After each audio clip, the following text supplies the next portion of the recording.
নিশ্চিত করতে চাই শ্রমিকরা যে বঞ্চিত হচ্ছে, শ্রমিকের সেই বঞ্চিতের অধিকার রক্ষা করতে চাই। নারী শ্রমিকের কর্মঘণ্টা কমিয়ে মাতৃস্ত্রীরা তারা যেন তাদের ঘরের কাজকে করতে পারে, আমি নেতাদের সেই ঘোষণা বাস্তবায়ন করতে চাই। বাংলাদেশ জামাত ইসলামী কথায় কথায় শ্রমিক ছাঁটাই এই অন্যায় বন্ধ করতে চাই। শ্রম আইনের যে কালাখয় রয়েছে, বাংলাদেশ জামাত ইসলামী যদি ক্ষমতায় আসে, আগামী দিনের শ্রমিকের যে ন্যায্য অধিকার, মালিক শ্রমিকের যে ন্যায্য অধিকার, সেই অধিকার প্রতিষ্ঠা করতে চায়। আমার মা বোনদের কর্মস্থলের নিরাপত্তা নিশ্চিত করতে চায়।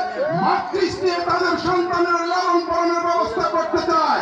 সংগ্রামী ভাই বন্ধুগণ, আমরা এই অধিকার প্রতিষ্ঠার মধ্য দিয়ে একমাত্র কোরআনের সমাজ, ইসলামের সমাজ, আগামী দিনের পার্লামেন্ট, ইসলামের পার্লামেন্ট গঠিত হলেই শ্রমিকের এই অধিকার প্রতিষ্ঠা হবে। বন্ধুগণ, সাভার আসরিয়ার আগামী দিনের শ্রমিক বান্ধব নেতা মাওলানা আফজল হোসেনকে বিজয় করে আমরা আমাদের শ্রমিকের অধিকার নিশ্চিত করতে চাই।